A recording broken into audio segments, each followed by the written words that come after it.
I know it's the long and slow pause. Hey everyone, I'm Holly Homer. I'm here with Chrissy. Introduce Hi there. So we thought we'd talk today on Holly Homer. Well, first of all, if you're here, please let us know you're here. Any questions that you have, we will stop everything and answer them immediately. But we are here to talk about something that I think has come up a lot lately. And that is, do I really need a blog? Chrissy, do you have a blog?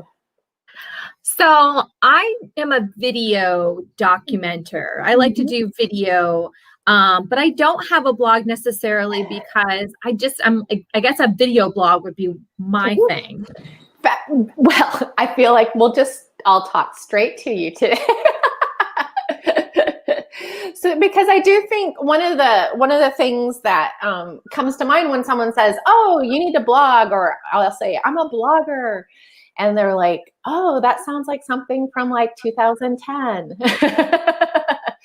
Because the truth is a lot of they're like, blogs. You've heard blogs are dead and that kind of stuff. But I think what I would like to talk about today is really beyond a blog, more of a home base.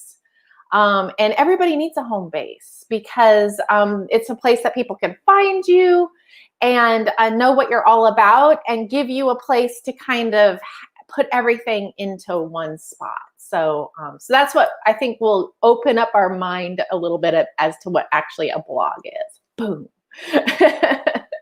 So I know we have some questions today. And then again, if you're here watching us, just put your questions in the comments and we will answer them as well. Yeah, we've got some good questions to go through today. Let's start with this one first. Bring it up here real quick. And yes, we have the comment section and everything. And so I share your comments and questions with Holly. So give them to us, please. Please.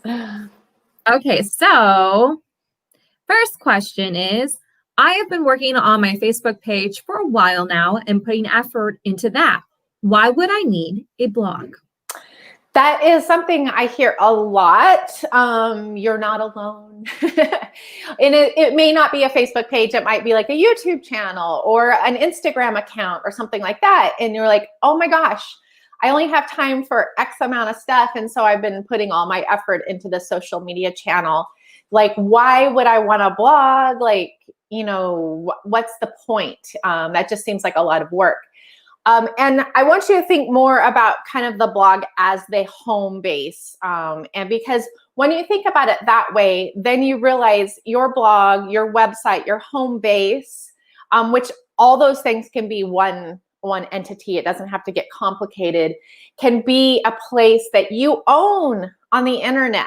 Like one of the sad things that we don't think about sometimes is we put a lot of effort and energy into platforms that we don't own, that we don't control beyond what we post.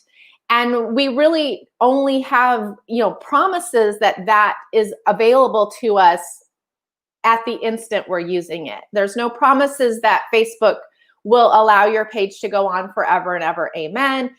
Those of us who've been on the platform for a long time know that like things have changed. Like we came in thinking one thing, we built what we thought we were building over here, and the algorithm and the policies and all that kind of stuff has changed in a way that I wouldn't have changed it that way. But that's part of the agreement that we use their free platforms. In exchange, we agree to the fact that like our future is unstable in that situation. So I don't mind playing that game as long as I have some control in the world. And the only place I really have control in the world is on my website, my blog, my home base, and my email list to a certain extent. And even that is iffy on any given day as far as algorithms and that kind of stuff. So I love the idea of playing in these arenas that we don't own, as long as you have a plan B, which is your own site, or actually your plan A, And then your plan B is to use these free platforms to leverage the authority of your home base. And so while it's great that Facebook and Pinterest and Instagram give us all this, these really cool places to hang out for free and to promote ourselves or put content out there, the bottom line and the underlying currency to that is that we don't have the control that we could potentially need. So I would say, like, let's balance that with building something that's going to be yours forever. Okay. And is that the end of the live stream? Because that kind of like makes so much sense. Like, and it's like, all right, so just drop the mic there. You don't own it. We don't really need anywhere to say else. Yeah. Right. Yeah. You're just sharing space. Mm-hmm. So I'm going to follow it up with this question. If I have a website, is that enough? So having a website is great. I mean, that's absolutely the first step, because that's going to give you the ability to like have something you own that you get to control, that you get to decide what's on it, like not on it. And anyone who's ever tried to like update like your Google listing or, like for your local business knows how like how painful it can be to try to update other things. In fact, I noticed the other day that one of the platforms I'm on has a mailing address of like a house I was in 2 times ago. Like we're talking 6 years, and there's no way for me to figure out how to update it. So it's just there. And so when we don't have control, we don't have control, and that seems obvious. So on our website, that's going to give us the ability to put out into the world the information that we want into the world. So, obviously, if you any services, anything you're selling, any, kind of your home base of where people can find you, maybe you link to where they can find you on social and stuff like that. So that is an amazing first step, because you have taken the opportunity to control your own destiny on that property. And that's like, I love what my mentor, Lori Turk, says about that. She talks about websites and blogs being real estate, and how, McDonald's is not in the burger business. They're in a real estate business where they are going to own the best corners in your town so that they can sell the most hamburgers. And that's basically is that blogs and websites are also in the real estate business, is that claiming your stake in a certain content niche or a product niche, so that you have the ability to take that traffic, that drive-through traffic and stuff like that. So the website's a really good start. I would say, and I am a blogger, so I will say that if we can add content to that, that's where the magic really happens. Because as content producers, whether that be video content or written word or pictures and imagery or art or like a million different things, is that what we want to do then is give more ability to discover. So if the more if you have you have one video on Facebook, you might get discovered, as far as someone finding it, tripping across it and get it. But what if you had that also on YouTube and it was labeled in a way that people could search for it? And what if you had it on a blog and maybe you have the transcript written out so Google can then find those words? And you can see how each step of bringing this content together onto your platform gives you more discoverability. And so this is where it doesn't really matter, like if it's traditional blog content or if it's the content that you're putting all across the world, is having some form of it in a discoverable nature can be really, really powerful. So repurposing some of that content that you might have on Instagram or you might have on Facebook or you might have on YouTube, or embedding those, videos from YouTube into your blog, your space, or your website space, can just allow Google, and hence your potential readers and customers, to also find you better. Okay, so here's a good question, because I feel like, blogging is clearly writing as well. So I am not a writer, and writing stresses me out. Can I just hire someone to do all this for me? Yes and no. So this is the deal, is I would rather, especially at first, and this is a lesson that I've learned the hard way many, many times. And I think if you think back into your own life, I think I'm not the only one that's learned this lesson a million different ways. But this is the deal, is if we like, let's say I know nothing about like getting my dishwasher fixed. This might be a true story. And I call I call up the dishwasher repairman, and he comes in and he decides that I need X, Y, and Z. So then I'm like, I know nothing. I know absolutely nothing about the dishwasher. So I don't know if I actually need X, Y, and Z. So I pay him, and he does X, Y, and Z, and my dishwasher doesn't work. And then it doesn't work, and I bring him back, and he says I need X, Y, and Z. So I pay him for X, Y, and Z, and my dishwasher still doesn't work. And this goes on for 9 months. Various different people coming in to fix my dishwasher. And I pay them lots and lots of money to fix a dishwasher, but I don't know what's wrong with my dishwasher. Okay, so this is the basic problem, is that to a certain extent, at 9 months, I would have been better off going to dishwasher school, and figuring out exactly what I need so that I make sure that I'm not paying for something that I don't need. Now, that's an extreme case of like paying for something that you have no idea what to do yourself. But I want you to think about that on the other side of when we talk about what we're really promoting on the internet is you. Well, you're an expert on you, and you are also an expert on what you do, what you know, how you can help people. And so one of the biggest disconnects is I hire someone to come in and tell people about me and my knowledge.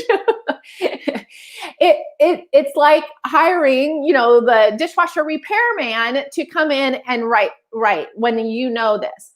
So instead of getting like stuck on the tech or on the writing or on the XYZ, what I'd love you to do is think about what you could do. Like in your case, Chrissy, you could just turn on a camera and talk. Like, no big deal. Like you're expert at that. And that could explain to people like that could be content that's a lot easier for you to do than writing. Then you could hire someone maybe to do the transcripts or to put it on the internet. But I would rather at the beginning here have you in charge of the content, like the keystone content that you're creating for your site, and use the hired help as hired help to make that happen. So, and this is going to be a lot easier down the road, is once you do have some amount of content created, then it's easier to hire someone to like, oh, let's split those videos up. Let's create like little content pieces around certain questions that might have been in a bigger video and all that kind of stuff. But if you start that content creation, it's going to be a lot easier for you then to say, hey, by the way, I was thinking about that video I did a year ago. Let's chop that up into 16 different things and use it and just set someone on a project to do that. Whereas that's really, really hard for most of us to do from day one. But once we throw ourselves into some amount of content creation, it doesn't have to be writing, is then our brain starts seeing content ideas and content creation opportunities across the board. And it becomes less scary too, because nobody likes to look at a blank page. Blank pages are hard. So, and I don't know, I think we have a question coming up that kind of covers this, but one of the easiest things to do, and we talked a little bit about this last week, is to answer the questions. Like if you're going to, one of the easiest ways to create content is answer the questions that people ask you all the time about your expertise or about your niche. Because we can all talk about what we're good at for hours and hours and hours. And so we should leverage that. And by the way, those are frequently asked questions for a reason. People are actively searching out that information. They're trying to figure out how to, like the answers to these questions and stuff like that. So if that starts your content creation kind of momentum, that can be really, really powerful. Okay, so I need to hire someone to transcribe everything I say, but also so you can physically look at it and say that would be a good thing to focus on for more content. That's smart. That's really smart. Yeah, and the cool thing is there are a lot of things, and you probably know a lot about this too. Can give us some extra things. There's a lot of transcription services out there now that you don't even have to like pay someone, that are either a combination of all automatic versus automatic plus person, and it's ridiculously cheap compared to what it was 4 or 5 years ago when someone was sitting there typing out whatever you said in a video or something like that. Yeah, there's probably an app for that. I promise you there is. So how often would I need to blog? So this is another thing where, I need everybody to realize that your blog is your real estate. You get to choose. Nobody can say, oh, well, bloggers blog once a day, or bloggers, if you are going to do a video, you need to do one once a week. The cool thing is do what makes sense for you and for your site. Now, one of the things that if you're getting started and, and you're feeling like kind of nervous, and we talked a little bit about this in last week's video too, is go ahead and set up a schedule to hold yourself responsible. But don't make that schedule something crazy that is unachievable or unrealistic in your life. And the other part of that is if you're in kind of the integral part of this, and maybe you've decided once a month I'm going to put out, a really comprehensive video that has a blog post and all that kind of stuff. You can see at the end of the year that is 12 pieces of content that people are likely to, come find you through. That if you had not set up that schedule of just once a month, you would have nothing. And so that's where this kind of, I always think about content as like compounding interest, where, if you have like, 1 or 2 pieces of content that you did like many, many years ago, that's great. But think about the power of even once a month.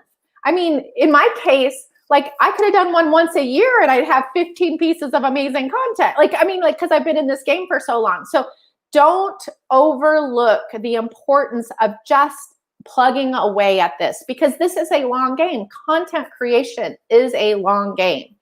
And the longer that your content is in Google, the more likely, to a certain extent, obviously there's timely aspects and stuff like that, but Google a lot of times won't even, recognize a site that's less than 3 months old. So if we give that 3 months to kind of marinate and get a few more pieces in there, that by the time that you do get crawled and do get some notice, you're going to have more content. And so stop with the excuses of, oh, well, I wouldn't be able to, write something or record something weekly. Well, okay, then let's do it every 2 weeks. Let's do it every 3 weeks. Let's do it once a month. Like whatever makes sense to you, that's great. But then I think the other side of that is why? Like, why are you pushing yourself into something that, are you creating like rules for yourself that make this so complicated that you can only do this once a month? Like if you're doing video, you could just turn on live video on your phone at 7:30 every morning for 3 minutes and create a 3-minute video. take the obstacles away and find a way to create, because if you're just answering questions, what does it matter? Like, you could just answer a question every day and you could pop that onto the internet. I mean, one of my favorite ways of using my phone is the video to YouTube. That is quite honestly easier to upload a video from your phone than it is from your desktop these days into YouTube. And then you have that up there. And then if you had someone helping you, they could, create a little piece of content on your blog that embeds that video. And all of a sudden, you're now daily blog posting. So, and you can see how a couple, like 30 days that's 30 videos. 90 days, that's 90 videos. And so all of a sudden, if you can start, we way overcomplicate everything. Everything. And so if we can take away those obstacles and those complications, a lot of times that can make it a whole lot easier for us. Okay, so here's a good one for monetization, but here we go.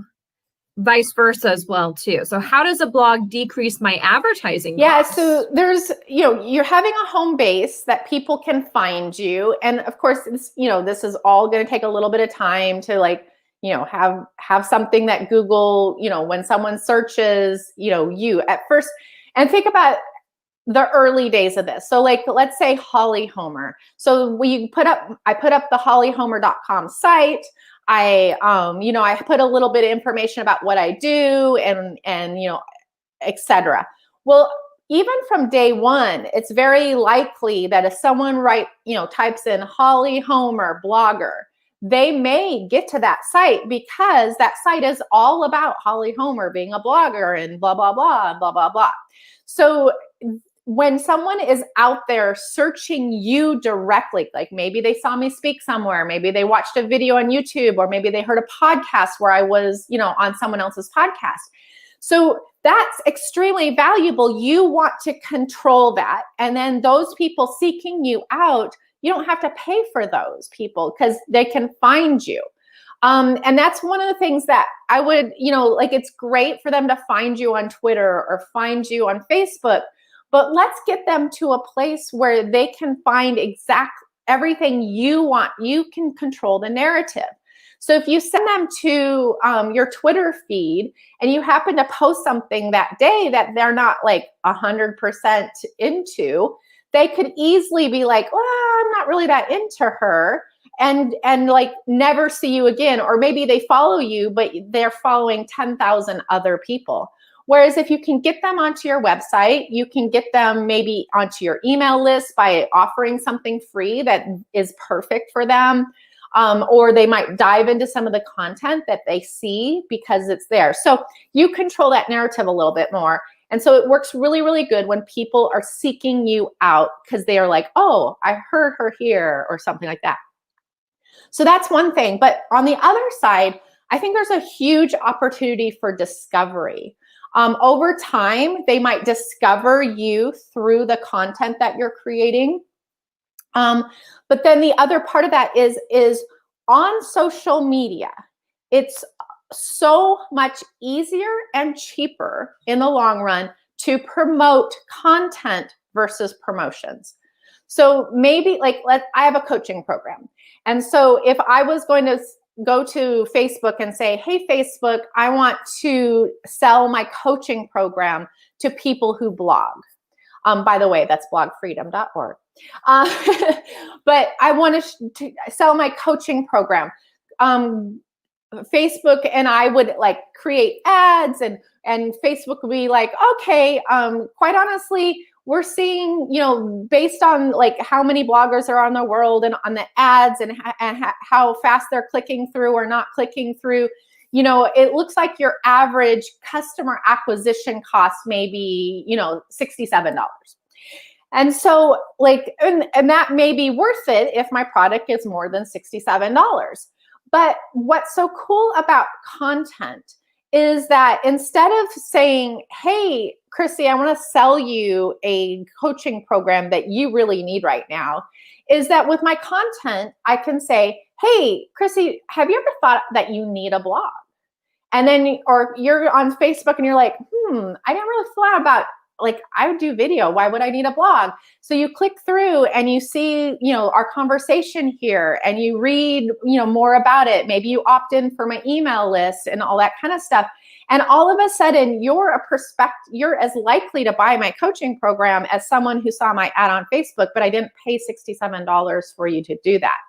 The other side of that is once you figure out that you have content that seems to be converting well, like something like a video or a blog post, that when people get to the bottom of it, they're like, oh, I see why, I need this, or I need to know more, or tell me more about those steps. Like, I'm ready for more education. Then those people clicking through that piece of content can be extremely inexpensive to push out to other people, because Facebook doesn't look at, oh, I need to I need $67 to send someone to that piece of content. It's a piece of content that's answering the question that a lot of people have. So based on the clicks and the engagement and stuff like that, it's likely that you could, I had one that I was getting for 9 cents a visitor. So 9 cents a visitor, and let's say just one out of every, I don't know, I can't do math really fast. Every 100 signed up, that I'm still much more likely to make money off of that than like the $67 per customer acquisition cost.